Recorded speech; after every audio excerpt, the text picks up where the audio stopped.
الحمد لله الحمد لله رب العالمين والصلاة والسلام على الأنبياء والمرسلين. أعوذ بالله من الشيطان الرجيم. بسم الله الرحمن الرحيم. رب اشرح لي صدري ويسر لي أمري واحلل عقدة من لساني يفقهوا قولي واجعل لي وزيرا من أهلي. محترم سامعین، السلام علیکم ورحمۃ اللہ وبرکاتہ. الحمدللہ قرآن پاک کا مطالعہ ہمارا جاری ہے. سورہ بقرہ کی آیت نمبر 96 تک ہم پڑھ چکے ہیں. آج انشاءاللہ آیت نمبر 97، 98 اور 99 پڑھیں گے. بنی اسرائیل کا تذکرہ چل رہا ہے، ان کے واقعات بیان ہو رہے ہیں، اور ہم ساتھ ساتھ اپنا جائزہ لے رہے ہیں کہ ہم کس مقام پر کھڑے ہیں، بنی اسرائیل کس مقام پر تھے، ان کو کیا احکامات تھے، ہمیں کیا احکامات ہیں، انہوں نے ان احکامات پر کیا کیا وہ اللہ نے بتا دیا، تاکہ ہم اس چیز سے سیکھیں کہ جو غلطیاں انہوں نے کی وہ ہم نہ کریں. آج کی آیات میں اللہ تعالیٰ نے ایک چیز تذکرہ فرمائی ہے، ایک جنرل آیت یہاں پہ آ رہی ہے.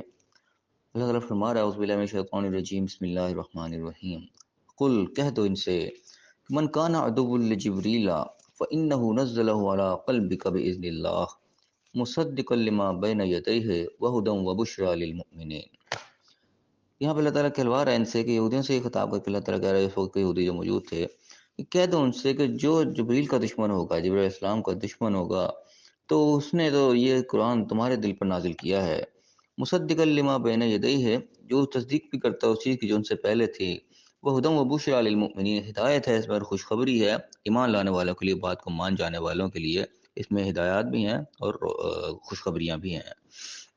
یہاں پہ ان کے ایک عقائد جو بتائے جاتے ہیں کہ وہ اعتراض کیا کرتے تھے آپ وسلم کی نبوت پر کہ یہ تو خام خیر نبی یہ تو ہے ہی نہیں، ہماری طرف آنا تھا، یہ پتہ نہیں یہاں کہاں سے آ گئی. سب سے زیادہ ان کو بغض اس چیز کا تھا کہ نبوت تو ہمارے اندر جا رہی تھی، بنی اسرائیل کے اندر جا رہی تھی، بنی اسماعیل میں یہ کہاں سے آ گئے. تو اس بنا پہ یعنی کہ وہ فرشتوں کے ساتھ بھی، جبرائیل علیہ السلام کے ساتھ بھی وہ دشمنی ایک قسم کی نکالتے تھے کہ ہمارے پاس یہ آتے تھے وہ لے کر، وہی ہمارے اندر یہ انبیاء کے ساتھ ان کا رابطہ تھا، انہوں نے جا کے ادھر کہاں سے رابطہ کر لیا. وہ اس چیز کے اوپر کہ جبرائیل علیہ السلام کو بھی نشانہ بناتے، اس چیز کا ان سے اپنی دشمنی کا اظہار کرتے تھے. اس کا جواب دیا جا رہا ہے اللہ کی طرف سے کہ کہہ دو کہ جو جبریل کے ساتھ دشمنی کرے گا تو اس نے تو تمہارے ہی سینے کے اوپر یہ قرآن نازل کیا ہے. انہوں نے کوئی یعنی کہ باذن اللہ، اللہ کے حکم سے، یعنی اللہ ہی نے ان کو وہاں پہ بھیجا ہے، اس کے ساتھ دشمنی کرے گا. جبرائیل علیہ السلام کے ساتھ دشمنی کرنے کا کوئی مقصد نہیں، کوئی فائدہ نہیں ہے.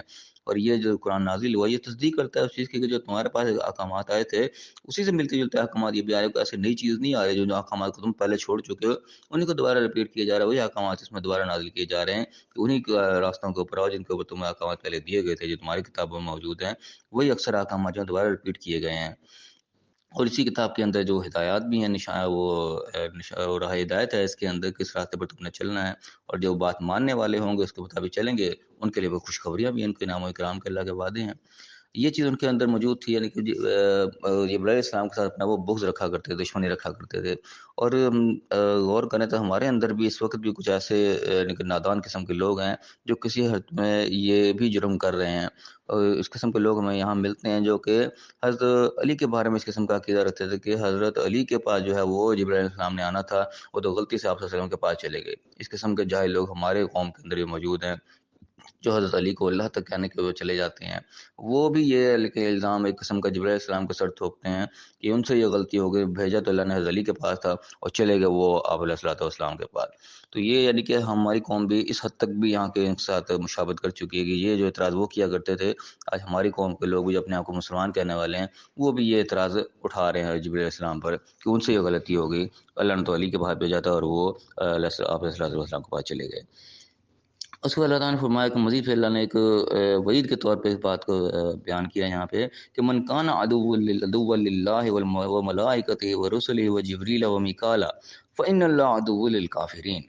اب سن لے ایک بات کو کان کھول کر، جو بھی اللہ کا دشمن ہوگا، اس کے فرشتوں کا دشمن ہوگا، اس کے پیغمبروں کا، جبریل علیہ السلام کا اور میکائیل علیہ السلام کا، ان سب کے ساتھ جو بھی دشمنی کرے گا فإن اللہ عدو للکافرین، تو اللہ تعالیٰ ایسے کافروں کا پھر دشمن ہے، یعنی اللہ پھر ان سے دشمنی کرے گا جو یہ حرکت کریں گے. یہاں پہ اللہ تعالیٰ کہہ رہے ہیں کہ اللہ سے دشمنی کرے گا. اللہ سے دشمنی کوئی کس طرح کر سکتا ہے؟ اللہ سے دشمنی اسی انداز میں ہوگی کہ جو اس کے بندوں کے ساتھ دشمنی کرے گا کہ جو اللہ کے پیغام کو پہنچا رہے ہیں، جو اللہ کے اوپر جو انہوں نے ڈیوٹی لگائی ہے اللہ تعالیٰ نے، اس ڈیوٹی کو نبھا رہے ہیں، تو ان لوگوں کے ساتھ جب وہ دشمنی کرے گا وہ انڈائریکٹ گویا کہ اللہ کے ساتھ دشمنی کر رہا ہے۔ جس طرح یہاں پہ کسی ملک کا سفیر اگر آ جاتا ہے کسی اور ملک میں، تو اس سفیر کے ساتھ وہ دشمنی کرے گا تو وہ انڈائریکٹ اس پیچھے اس ملک کے ساتھ دشمنی کر رہا ہے جس نے اس کو بھیجا ہے، کیونکہ وہ خود کچھ بھی نہیں ہے۔ اس طرح اللہ کے پیغمبر، اللہ کے فرشتے، ان کی اپنی ذات کی کوئی حیثیت نہیں، وہ کچھ بھی نہیں ہے، اصل میں اللہ ہی نے ان کو ڈیوٹی لگا رکھی ہے، وہ اپنی مرضی سے کچھ نہیں کر رہے، وہ کوئی اپنا ہی کام کو نہیں لے کے آ گئے، وہ اس ڈیوٹی کو نبھا رہے ہیں جو اللہ نے ان پر لگائی ہے۔ تو وہ جو ان کے ساتھ دشمنی کر رہا ہے وہ انڈائریکٹلی اللہ کے ساتھ دشمنی کر رہا ہوگا، کیونکہ ان کا اپنا تو کچھ بھی نہیں ہے نا، وہ تو اللہ کے ہوا کام کو کر رہے ہیں، تو تم ان کے ساتھ دشمنی کر رہے ہو تو گویا کہ انڈائریکٹلی اللہ کے ساتھ دشمنی کر رہے ہو۔ تو یہاں پہ یہ چیز تذکرہ کی گئی کہ جو اللہ کے ساتھ دشمنی کرے گا، اس کے فرشتوں سے، اس کے پیغمبر ہے جو اس کی ڈیوٹیاں کو نبھا رہے ہیں، جو اس کے دیے ہوئے کام کو آگے پھیلا رہے ہیں، ان کے ساتھ دشمنی کرے گا تو وہ سن لو پھر اللہ بھی ایسے کافروں کا دشمن ہے، پھر وہ گویا کہ اللہ کے ساتھ ڈائریکٹ دشمنی مول لے رہا ہے۔ اللہ یہاں پہ بالکل علانیہ طور پہ واضح بات کر رہا ہے کہ ایسوں کا دشمن پھر اللہ تعالیٰ بن جائے گا، پھر اللہ دشمنی کر لے اس کا پھر کیا باقی رہ جائے گا۔